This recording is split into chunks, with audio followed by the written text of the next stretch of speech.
बाबा साहब किस तरह का भारत चाहते थे, जहां पर स्कूलों में बच्चों के बीच भेदभाव नहीं होता। ऐसा है बाबा साहब के विचारों का भारत, जहां पर महिलाओं पर अत्याचार नहीं होता। ऐसा है बाबा साहब के विचारों का। कुछ लोग मन की बात सुनाते हैं आपको, मन की बात सुना सुना के आपका वोट ले लिया 2014 में,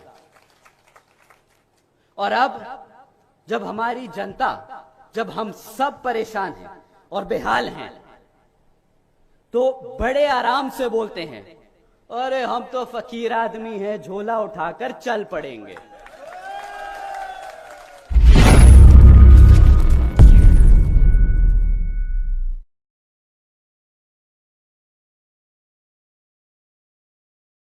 पूछता हूं तो मैं पूछता हूं, क्यों घबराते हो तुम? मैं पूछता हूं, क्यों डरते हो तुम? अरे जब तुम्हारे सिर पे उस शेरनी का हाथ है तो क्यों घबराते हो तुम? बहुजन समाज पार्टी से है ना हम सब, बहुजन समाज पार्टी से है ना हम सब। कभी ना झुकना, कभी ना रुकना, अपनी जिंदगी को अपनी शर्तों पे जीने वाले हो तुम। कभी ना झुकना, वो कहते हैं ना कि अगर किसी चीज की लत लग जाए तो आदमी की पहचान बन जाती है। क्यों? तो आज मैं कहता हूं कि बना लो एक पहचान निडर समाज की, बना लो एक पहचान ताकतवर समाज की, एक मजबूत बहुजन समाज की। साथियों, बाबा साहब डॉक्टर भीमराव अंबेडकर जी ने लोकतंत्र की कुछ इस तरह व्याख्या की थी। ये मैं अंग्रेजी में बोलूंगा, फिर हिंदी में समझाऊंगा। Doctor Bhimrao Ambedkar, a form and a method of government whereby revolutionary changes in the economic and social life of the people are brought about without bloodshed। आइए भारत के इस संस्करण की कल्पना करें। बाबा साहब किस तरह का भारत चाहते थे, जहां पर स्कूलों में बच्चों के बीच भेदभाव नहीं होता। ऐसा है बाबा साहब के विचारों का भारत, जहां पर महिलाओं पर अत्याचार नहीं होता। ऐसा है बाबा साहब के विचारों का भारत, जहां पर आपका प्रमोशन आपकी जाति देखकर नहीं, आपकी काबिलियत पर होता है। ऐसा है बाबा साहब के विचारों का भारत।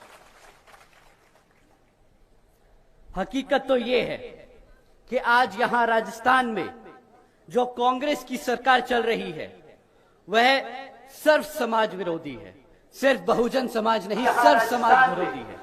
जो कांग्रेस की सरकार चल रही है, जहां पर कांग्रेस की सरकार ने वादा किया था बेरोजगार युवाओं को 3500 रुपए महीना देने का। क्यों? जहां पर कांग्रेस की सरकार ने वादा किया था सस्ती गैस सिलेंडर देने का, जहां पर कांग्रेस की सरकार ने वादा किया था कई लाख युवाओं को रोजगार देने का, और जहां पर यही कांग्रेस सरकार ने वादा किया था महिलाओं को मुफ्त शिक्षा देने का। साथियों, अब जब राजस्थान में चुनाव कुछ ही समय में आ रहे हैं, तब कांग्रेस के मुख्यमंत्री जी एवं उनके सभी नेता फिर से आपके बीच में आने वाले और यही किस्म के वादे दोबारा दोहराएंगे। पर हकीकत, साथियों भूलिएगा मत, हकीकत तो यह है कि राज्य की कांग्रेस सरकार ना हमारे युवाओं को रोजगार दे पाई। साथियों, हकीकत तो यह है कि राज्य की कांग्रेस सरकार ना हमारे बेरोजगार युवाओं को 3500 रुपए महीना दे पाई। साथियों, हकीकत तो यह है कि राज्य की कांग्रेस सरकार ना हमारी महिलाओं को मुफ्त शिक्षा दे पाई है ये कांग्रेस सरकार तो सिर्फ और सिर्फ हमारे युवाओं को, महिलाओं को और बुजुर्गों को धोखा दिया है। इस कांग्रेस सरकार ने हमारी बहन बेटियों को सिर्फ दुख और दर्द, दिया है इस कांग्रेस सरकार ने हमारे युवाओं को सिर्फ झूठा भरोसा। साथियों, समय आ गया है यहां की कांग्रेस सरकार को हकीकत समझाने का। साथियों, हकीकत तो यह है कि यहां की कांग्रेस सरकार हमारी माताओं और बहनों तक को सुरक्षा न दे पाई, शिक्षा तो दूर। हकीकत तो यह है सिर्फ पिछले 5 साल में 1 लाख से ज्यादा महिलाओं पर अत्याचार हुए, उनके केस दर्ज किए गए। चाहे वो एक महिला के खिलाफ के साथ गैंगरेप और मर्डर का केस हो, चाहे वो एक महिला शिक्षिका को जिंदा जलाने का केस हो, चाहे वो एक छोटी सी 9 साल की बच्ची का बलात्कार कर गला घोटकर उसकी हत्या करने का केस हो। ऐसे लाखों केस रोज आप लोग सुनते हैं। साथियों, जो सरकार अपनी बहन बेटियों को सुरक्षा न दे पाई, उस मुख्यमंत्री को गद्दी पे बैठने का हक है कि नहीं? तो मुख्यमंत्री जी, जो झूठ और धोखा आपने यहां आज इस गरीब जनता और हमारे बहुजन समाज को दिया है, तो मैं आपको बता देना चाहता हूं, ना हम भूले हैं और ना हम भूलने देंगे। क्यों साथियों, भूल गए क्या? ये सब भूलने दोगे इनको? आएंगे वोट मांगने, क्या याद दिलाओगे? दिया धोखा इन्होंने आपको, 4.5 साल धोखा दिया। अब 5-6 महीने बचे हैं और बता रहे हैं कि फ्री में आप सिलेंडर ले लो। दिया धोखा इन्होंने आपको। साथियों, 4.5 साल मेरा ये गुस्सा व्यक्तिगत महीने बचे हैं और मैं दुखी हूं, फ्री में आप दुखी हूं इस बात से, क्योंकि बहुजन समाज जो मुख्यमंत्री के साथ साथ प्रधानमंत्री बनाने की ताकत रखता है, उसी समाज का शोषण किया जाता है। और वो यहां अकेले राजस्थान का हाल नहीं, बल्कि हर एक प्रदेश का हाल है जहां पर इसी तरह की मनुवादी सोच रखने वाली सरकारें चल रही हैं। और साथियों, ये मत समझिएगा कि कांग्रेस अगर बदमाश है तो बीजेपी कोई सुधरी हुई है।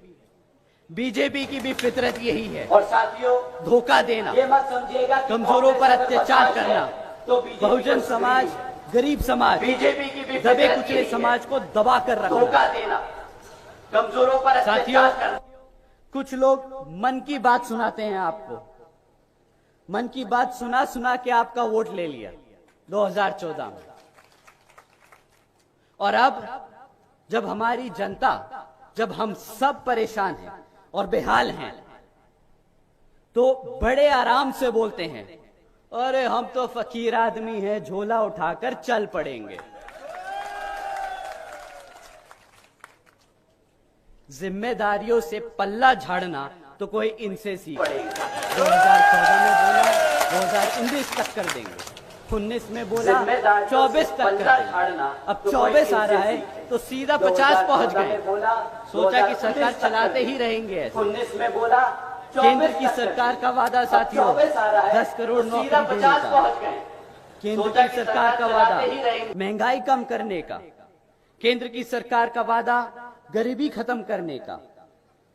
क्या यहां बैठे मेरे साथी लोग बता सकते हैं क्या आपकी लग गई नौकरियां? हाथ उठा के बता दीजिए आज सबको। साथियों, मुझे पता है नौकरी तो लगी नहीं, महंगाई कम कर दी इन लोगों ने आपके लिए। क्या नौकरी भी नहीं दी और महंगा भी नहीं कम किया, महंगाई भी कम नहीं करी? क्या आप लोगों के लिए आपकी आमदनी बढ़ा दी जो बची कुची लगी नौकरी थी? हाथ उठा के आज बता दीजिए साथियों कि नहीं लगी क्या? जो 10 करोड़ नौकरियां लगी हुई थी ना 2014 से पहले, वो आज घटकर 5 करोड़ रह गई है मैन्युफैक्चरिंग सेक्टर में। जो महंगाई का ढिंडोरा पीट रहे थे 2014 में और हम सबको सड़क पर निकले थे सिलेंडर का लेके, गैस का सिलेंडर लेके, कि ये 50 रुपए का, 100 रुपए का, 50-60 रुपए का पेट्रोल बहुत महंगा हो गया है। क्या आप लोग बता सकते हैं कि 100 रुपए का पेट्रोल इन लोगों को महंगा नहीं लग रहा? आप लोगों को 100 रुपए का पेट्रोल महंगा लग रहा है? अब महंगा हो गया। यही बताने चले थे ना कि 50 रुपए का पेट्रोल बहुत महंगा है। आज 100 रुपए पे चुप्पी बांधे बैठे हैं। जो साथियों गरीबी खत्म करने निकले थे, नोटबंदी करी, इसकी तरह ऐसे अनेकों काम किए, आपके खाने पीने पे जीएसटी लगा दिया। और शायद उनका तरीका था, जब उन्होंने बोला कि गरीबी खत्म करने का, इन तरीकों से शायद गरीब को ही खत्म कर दिया। गरीब को खत्म करने से गरीबी खत्म नहीं होती मुख्यमंत्री जी और प्रधानमंत्री जी। 2014 में 2,70,00,000 लोग थे। गरीब को खत्म करने से गरीबी खत्म नहीं होती मुख्यमंत्री जी। आज उनकी संख्या बढ़कर 13 करोड़ से ज्यादा हो चुकी है। तो मैं पूछता हूं कि क्या यही है अच्छे दिन? क्या इन्हीं अच्छे दिनों का वादा करके आप लोगों ने केंद्र में भाजपा की सरकार को वोट डाला था? क्या बताइए साथियों, क्या यही थे अच्छे दिन? वो बस एक बार मना कर दीजिए। आज हम भाजपा, कांग्रेस और राजस्थान के मुख्यमंत्री जी को मन की बात नहीं, कुछ काम की बात समझाते हैं कि एक लीडर होता कैसा है, एक मुख्यमंत्री को होना कैसा चाहिए, कुछ काम की बात, और एक प्रधानमंत्री को होना कैसा चाहिए, होता कैसा है। साथियों, एक मुख्यमंत्री को बहन जी ने कानून व्यवस्था के साथ प्रधानमंत्री को राज्य की सामाजिक व्यवस्था के लिए भी अनेकों काम किए। बहन जी ने देश में पहली बार सरकारी कॉलेजेस के स्टूडेंट हॉस्टल्स में अन्य पिछड़े वर्गों के छात्रों के लिए 27% आरक्षण की व्यवस्था तय की। साथ ही साथ बहन जी ने हमारे सभी संतों, गुरुओं और महापुरुषों को सम्मान में कई जिले और कई यूनिवर्सिटीज के नाम रखे, जैसे Gautam Buddha university, Ambedkar university, Chhatrapati Shahu Maharaj university, जैसे महात्मा ज्योतिबा फूले नगर, महामाया नगर, अंबेडकर यूनिवर्सिटी, संत कबीर नगर, छत्रपति शाहू महाराज यूनिवर्सिटी, गौतम बुद्ध नगर, महात्मा ज्योतिबा फूले नगर। साथियों, बहन जी ने सावित्रीबाई फूले बालिका शिक्षा योजना के तहत गौतम बुद्ध नगर 7 लाख से ज्यादा बच्चियों को 12वीं तक की शिक्षा प्राप्त करने हेतु 600 करोड़ से ज्यादा की लागत इन बच्चियों को अपने पैरों पर खड़ा कर एक उज्जवल भविष्य देने के लिए खर्ची। बहन जी ने महामाया गरीब बालिका आशीर्वाद योजना के तहत 3,25,000 बच्चियों को 1 लाख रुपए सीधा उनके बैंक खातों में देने का काम किया। 3,25,000 आदरणीय बहन जी ने इस योजना के तहत 3,250 करोड़ रुपए सीधा अपनी बच्चियों के बैंक खातों में दिए। इस योजना के तहत भारतीय जनता पार्टी ने 50 करोड़ रुपए की तरह हमने 20 लाख रुपए देने का ढिंडोरा नहीं पीटा कि हम हर एक व्यक्ति को 20 लाख रुपए देंगे, और ना ही हमने कोई खोखली योजनाएं चलाई कि बेटी बचाओ बेटी चलाओ जैसी। हमारी आदरणीय बहन कुमारी मायावती जी ने करके दिखाया है ये सारी योजना चलाकर। आदरणीय बहन कुमारी मायावती जी ने अपने शासनकाल में 12,500 करोड़ की लागत से हमारे SC, ST, OBC व आदिवासी समाज के 3,50,000 से ज्यादा परिवारों को महामाया आवास योजना के तहत अपना खुद का घर दिया। 3,50,000 से ज्यादा परिवारों। आदरणीय बहन जी ने अपने शासनकाल में अपना 2,60,000 से ज्यादा भूमिहीन परिवारों को 1,35,000 एकड़ से ज्यादा जमीन का मालिकाना हक दिलाया। साथ ही साथ आदरणीय बहन कुमारी मायावती जी ने अपने शासनकाल में 1 लाख से ज्यादा अधिक सफाई कर्मचारियों की भर्ती की, 90,000 से ज्यादा शिक्षकों को सरकारी नौकरी दी और 2 लाख से ज्यादा अधिक पुलिस जवानों को पुलिस फोर्स में भर्ती किया। और साथियों, सरकारी नौकरी आपको जानकर हैरानी होगी कि ये मौके तब दिए गए जब पूरी दुनिया मंदी के दौर से गुजर रही थी। एक तरफ दुनिया में लोगों को नौकरियों से निकाला जा रहा था पूरी दुनिया और दूसरी तरफ आदरणीय बहन कुमारी मायावती जी उत्तर प्रदेश में लोगों को लाइन से लगाकर नौकरियां दे रही थी। माननीय बहन जी ने एससी, एसटी, ओबीसी एवं अन्य पिछड़े वर्गों को मुफ्त में राशन देने जैसी योजनाएं चलाने की वजह ऐसी योजना चलाने की वजह रोजगार देने के अवसर दिए ताकि हमारा समाज अपने पैरों पर खड़ा हो सके। क्यों साथियों, ये आपको फिर से मुफ्त बिजली देने वाले हैं, ये फिर से आपको मुफ्त में राशन देने वाले हैं, ऐसी बातें सुनने वाले हो आप। इससे क्या लगता है आपका बच्चा, आपकी बेटी अपने पैरों पर खड़ा हो पाएगी, खड़े हो पाएगी? उनको मजबूती की तरह तैयार कर रहे हो ये लोग ऐसी योजना चला के, या हमारे भविष्य को, हमारे आने वाले कल के बच्चों को कमजोर कर रहे हैं? की तरह तैयार कर रहे हो तो साथियों, बहन जी ने एक बार नहीं 4 बार करके दिखाया बच्चों को कि कैसे अपने भविष्य के, अपने बच्चों को ताकतवर बनाया जाए, उनको अपने पैरों पर खड़े होने के लिए मौके दिए जाए। और साथियों, सही में असल में यही है सर्जन हिताय व सर्जन सुखाय की नीति। आज मैं और मेरे जैसे लाखों करोड़ों बहुजन समाज के नौजवान अपना सिर उठाकर एक इज्जतदार जिंदगी जी सकते हैं तो वो सिर्फ और सिर्फ हमारी, हम सबकी बहन जी की वजह से ही है। मैं आज यहां अपना सिर झुकाकर, अपने दिल पर हाथ रखकर बहन जी का शुक्रिया अदा करता हूं। बहन जी हैं तो हम सब हैं। साथियों, मैं बहन जी की कुछ बातें आपको ध्यान में रखने को बताने आया हूं।